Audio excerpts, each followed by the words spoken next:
At Thanksgiving dinner, while laughter and clinking glasses filled the room, my wife leaned back in her chair with a smirk that didn't match the warmth of the holiday. She glanced at my family, then looked me dead in the eye and said, "If he truly loved me, he'd choose me over his mom's surgery." The table went silent, forks hovering midair. That was the moment I stood, slipped on my coat, and replied evenly, "Family first." She didn't realize she'd just lost both. And now I want to ask you, if you were in my place, what choice would you have made? Share your thoughts below. And if stories like this speak to you, consider giving a like and subscribing. It's a small click, but it keeps me going. My name is Ethan Carter. I'm 35 years old, and I never thought Thanksgiving would become the turning point of my marriage. I grew up in a small town in Ohio, in a family where loyalty wasn't just spoken about, it was lived. My mom raised us after my dad passed away when I was 12. She worked double shifts at the local diner, patched our jeans instead of buying new ones, and somehow still made every birthday feel special. I owed much of who I am to her. So when doctors told us she needed surgery to address a heart condition, there was no hesitation in my mind. I would be there. Period. But to my wife, Jessica, the story looked different. We met 7 years ago at a friend's party in Chicago. Jessica was magnetic. She had that sort of energy that drew everyone in. Smart, confident, and stylish in a way that made me feel like maybe I'd married up. At first, her boldness complemented my quieter, steady nature. I liked that she challenged me. But as the years went on, that challenge sometimes turned into ultimatums. "Do you love me, Ethan?" she'd ask after I spent a weekend helping my sister move apartments. "Yes, of course I do." "Then why do you always put your family first?" I used to laugh it off, thinking it was her way of teasing, but it stopped being funny when it became a pattern. Every holiday, every family emergency, she'd make comments, small but sharp, like thorns. "One day you'll have to choose where your loyalty really lies." So when Mom's surgery was scheduled for the Monday after Thanksgiving, I knew there'd be tension. Jessica wanted the holiday to be about us, just us. She envisioned hosting Friendsgiving with her coworkers, cocktails flowing, Instagram-worthy decor. But I insisted we'd spend it with my family. It might be Mom's last big gathering before going under the knife. Jessica agreed on the surface, but I saw the way she tightened her lips when I told her. Walking into my parents' house that night, the smell of roasted turkey, cinnamon pies, and wood smoke wrapped around me like a blanket. Relatives bustled in the kitchen. Kids ran down the hall with laughter spilling after them. For a moment, I felt at home again, grounded. Jessica played along at first. She complimented my mom's table setting, laughed at my uncle's corny jokes, and clinked her wine glass whenever someone toasted. But I could feel the simmer beneath the surface, her sideways glances, her subtle digs. And then, in the middle of the meal with my family gathered around, she dropped the line that changed everything. "If he truly loved me, he'd choose me over his mom's surgery." She said it with a smirk, like it was clever, like it would prove something. Instead, it froze the room. And in that silence, something inside me finally snapped. Looking back now, the signs had been building long before Thanksgiving night. The first hint came 2 weeks earlier when I stopped by the pharmacy to pick up Mom's medication after work. Jessica called me while I was waiting in line. "Where are you?" she asked. "At the pharmacy. Mom's prescription refill came in today." A pause, then sharp. "You're spending more time running errands for her than for me." I brushed it off. "Jess, it's her heart meds. It's not like I'm buying her nail polish." She huffed and hung up without saying goodbye. Later that evening, I came home to find candles lit and takeout on the counter, her idea of a date night. Except by then I was late, still carrying the little white pharmacy bag in my pocket. She barely touched her food. Another time, I was helping my mom get her medical documents in order before the hospital admission. Jessica walked past the kitchen table, glanced at the paper spread out, and muttered, "She's not dying tomorrow, Ethan." "Can't it wait?" Her words stung. Mom's surgery might not have been scheduled for that very day, but every appointment felt urgent. I wanted Jessica to understand that. Instead, it felt like she saw my mother as competition. Even when I tried to include Jessica, it backfired. One evening, I asked if she'd like to come with me to a check-in at the hospital. She laughed, sipping her wine. Hospitals smell like bleach and bad coffee. Besides, what would I even do there? Hold your mom's hand while she fills out forms? I didn't argue. I just went alone. The week of Thanksgiving, Mom called me sounding tired. She'd been stressing about the holiday menu, worried she wouldn't be able to cook everything herself. I told her not to worry. I'd bring pies and rolls, and Jessica and I would arrive early to help set the table. When I relayed this plan to Jessica, she frowned. You volunteered me without asking? I said we'd help. It's not like she's asking you to cook the whole meal. Her smile was thin and brittle. You know, Ethan, every time I think about us starting a family, I wonder if you'll always put me second. That cut deeper than I admitted in the moment. By the time Thanksgiving Day arrived, tension was already wound tight between us. Every glance, every sigh from her carried the weight of unsaid resentment. And though I didn't want to admit it, a part of me sensed she was waiting for the perfect stage to deliver her next blow. And she chose the dinner table. Thanksgiving afternoon should have felt warm and easy. The house smelled of roasted turkey and cinnamon pies, and relatives filled every corner of the living room with chatter. I helped Mom into her seat at the head of the table. She moved slowly these days, but her smile never faded. Jessica walked in behind me, heels clicking on the hardwood, her coat draped stylishly over one arm. She looked every bit the polished guest, but I caught the tightness around her eyes. She was playing nice, for now. At first, everything seemed fine. She laughed when my aunt complimented her dress, even passed the cranberry sauce without a complaint. But I could feel it brewing underneath. The same storm I'd heard in her voice all week. It started small.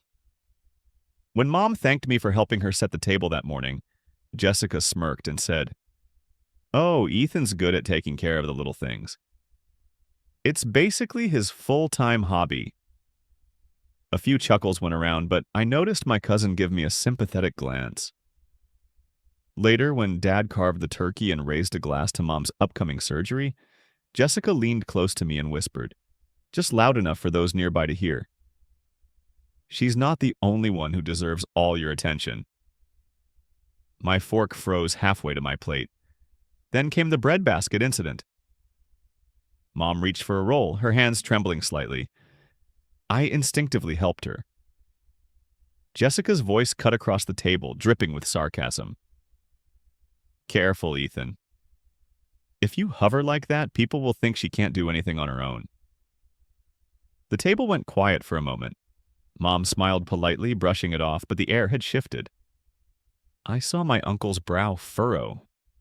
When dessert arrived, Jessica was already on her second glass of wine. Her cheeks were flushed, and the polite mask she'd worn all evening began to slip. "So tell me," she said suddenly, her voice louder than it needed to be, "what's everyone planning for Christmas?" Because I know Ethan will probably be chained to hospital chairs again. The laughter that had been circling the table dimmed. All eyes shifted between her and me. I felt heat crawl up my neck. "Jessica," I said quietly, "that's enough." But she wasn't finished. She set her glass down with a clink, leaned back, and gave me a look that made my stomach turn. "If he truly loved me," she announced, her smirk returning, "he'd choose me over his mom's surgery. Any man who puts his mother first at our age clearly hasn't grown up." The room froze.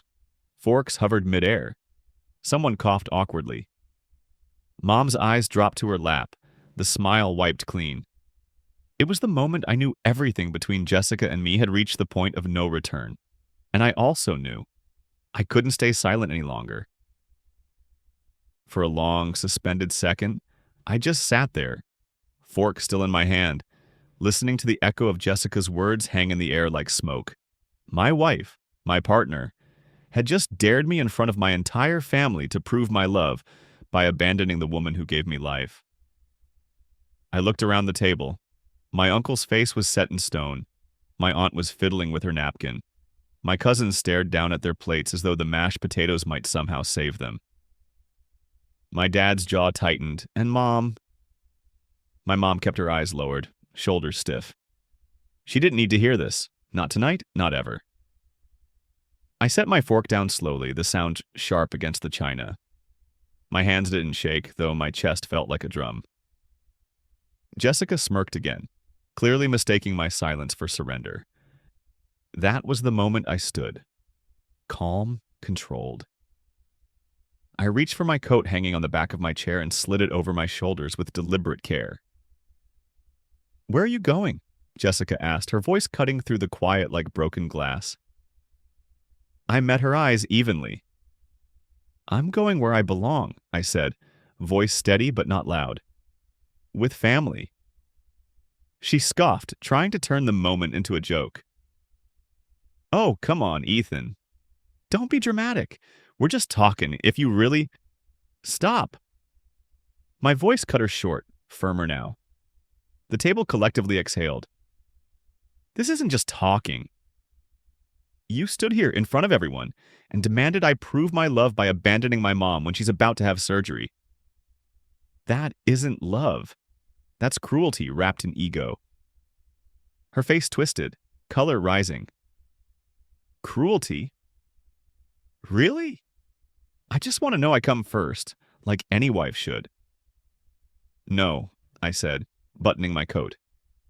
"A wife should want her husband to be a good son, a good brother, a good man.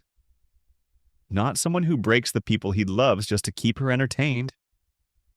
Jessica's smirk faltered. For the first time that evening, the confidence drained from her expression. "I love you," I continued quietly. "But if loving you means disrespecting the woman who raised me, then it's not a love worth keeping." I turned to Mom, who still hadn't looked up. "You don't need to say a word," I told her gently. "I've already made my choice." Jessica's voice rose, desperate now. "Ethan, don't you dare walk away. If you leave this table right now, you'll regret it." I slipped my hands into my coat pockets and said the words that had been building in me all week. Words that tasted like freedom as they left my mouth. Family first. The silence that followed was thunderous. My dad gave the faintest nod. My aunt's hand came to rest gently over Mom's. Across the table, my cousin mouthed, "Finally," as though this was a storm everyone had been waiting to see break. Jessica stared at me, mouth open, realizing too late that her little test had backfired in the most public way possible. She hadn't just lost the argument, she had lost the room, and me. I walked out of that dining room, the laughter, the food, the tension fading behind me. My boots crunched against the gravel outside as the cold air hit me, sharper than ever but also clean, like a new start. The night air stung my face as I stepped onto the porch, but the cold felt better than the suffocating heat I'd left inside. I leaned against the railing, breathing slowly, watching my breath cloud in the November darkness. Behind me, the muffled noise of the dining room swelled. Voices overlapping, chairs scraping, Jessica's sharper tone rising above the rest. For the first time all week, I felt lighter. Not happy, no, there was no happiness in this. But unburdened. The door creaked open. My father stepped out, closing it gently behind him. He stood beside me for a moment, silent, staring out at the frozen yard. Finally, he cleared his throat. "You did the right thing, son," he said, low and steady. "It was long overdue." I looked at him, searching his face. His jaw was still tight, but there was a flicker of pride in his eyes that I hadn't seen in years. "Mom?" I asked quietly. "She's holding herself together," Dad replied. But hearing that, in front of everyone, it cut deep. Still, she's strong. Stronger than she lets us see. We stood like that for a while, the kind of silence only two men in the same bloodline can share. Inside, Jessica's voice rose again. Accusations now, something about loyalty, about betrayal. My stomach clenched, but my father put a hand on my shoulder. Let her scream, he said. It's just noise. Truth doesn't need volume. The door opened again, and this time it was my cousin Mark. He slipped out, a half-smile tugging at his lips. Jessica's having a meltdown, he reported, not even trying to hide his amusement. Aunt Linda's trying to calm her down, but she's throwing around words like selfish and ungrateful. Pretty sure she just called Grandma a hypocrite. I raised an eyebrow. She went after Grandma? Mark nodded, almost gleeful. Big mistake. Grandma Stella told her to pipe down or leave the table. Said no woman worth her salt tells a man to abandon his mother on her sickbed. Dad chuckled, the sound like gravel. Your grandmother doesn't miss. I almost smiled, but the heaviness still pressed on me. Because underneath all of this chaos, there was still the marriage I'd built with Jessica. Or at least thought I had. She's not going to forgive this, I murmured. Mark shrugged. Maybe that's the point. Maybe this is the kind of thing you don't come back from, and maybe you shouldn't. The door opened again, harsher this time. Jessica stormed out, her heels clattering against the wood planks. Her eyes were red, her voice sharp as glass. Ethan, you can't just walk out and embarrass me like that. In front of your entire family? Do you know how that made me look? Dad didn't flinch, didn't move, but the steel in his gaze was enough to make her pause. I stepped forward before she could launch into another tirade. This isn't about how you look, Jessica, I said evenly. This is about what you asked me to do. About who you asked me to become. She opened her mouth, but I held up a hand. You wanted me to prove my love by betraying my mother. That isn't love. That's possession. And I won't live like that. Her face hardened, but beneath it I saw fear. The kind of fear people get when they realize they've overplayed their hand. You'll regret this, she hissed. You'll regret choosing them over me. I shook my head. No. I'll regret ever letting it get this far.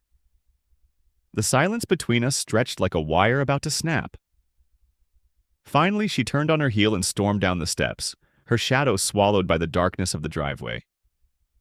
I didn't chase her. Not this time. Inside, I could hear my family slowly resuming their meal. The chaos was subsiding, replaced by a strange, tentative calm.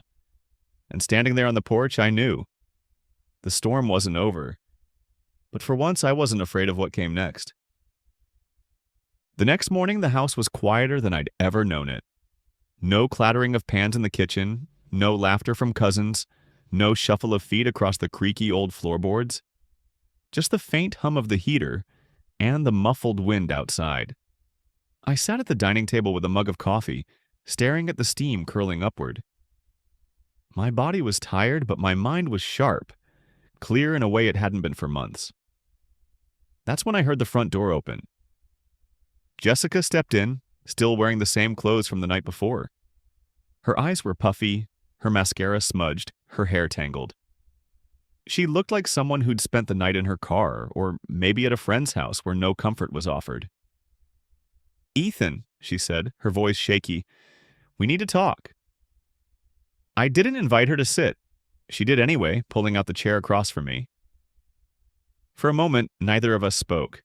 The silence pressed heavy, and I let her break it first. I didn't mean it, she began. What I said last night, it came out wrong. I was just upset. You know how I get when I feel ignored? I sipped my coffee slowly, then set the mug down. Jessica, you didn't say it wrong. You said exactly what you meant. You wanted me to prove my love by abandoning my mother. She flinched. No, I wanted to feel like I mattered more than your family for once. My jaw tightened.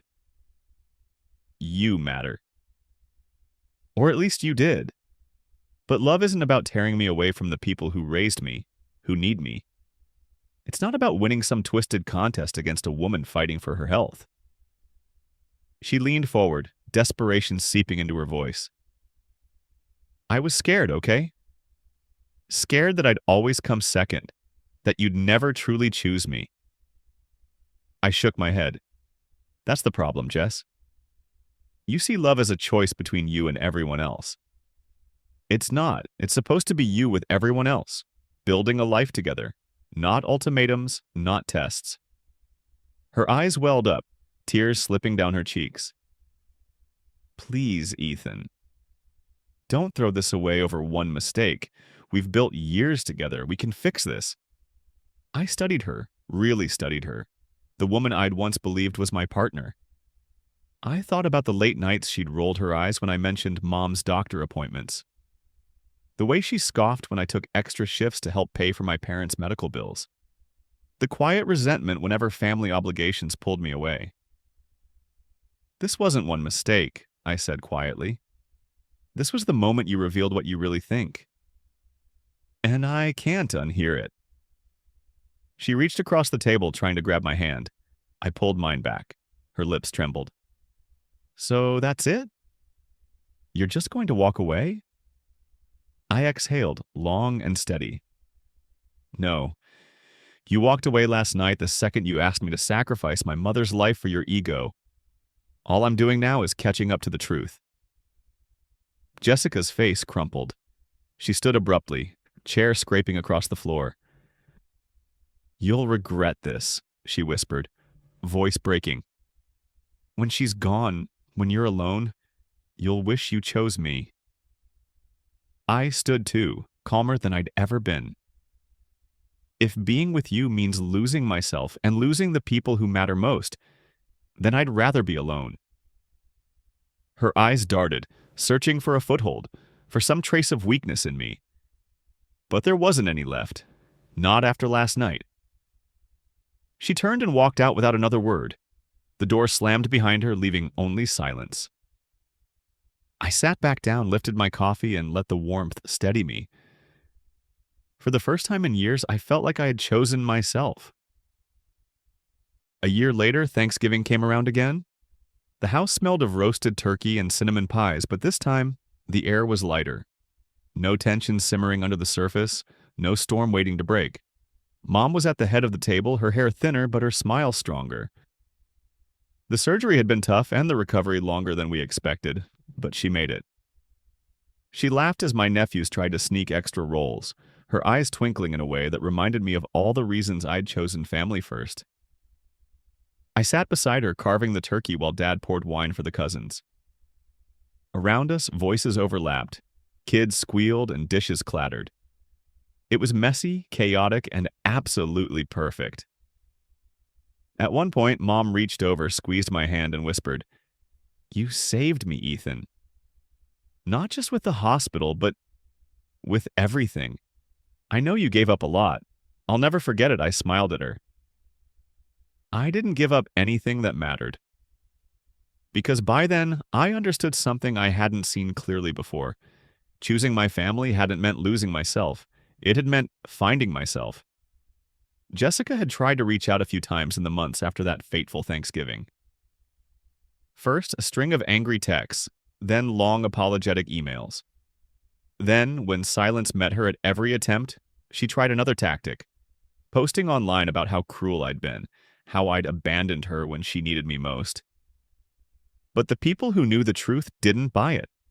And honestly, I didn't care who believed her version. For the first time in my life, I didn't feel the need to defend myself. Quiet dignity had become my strength.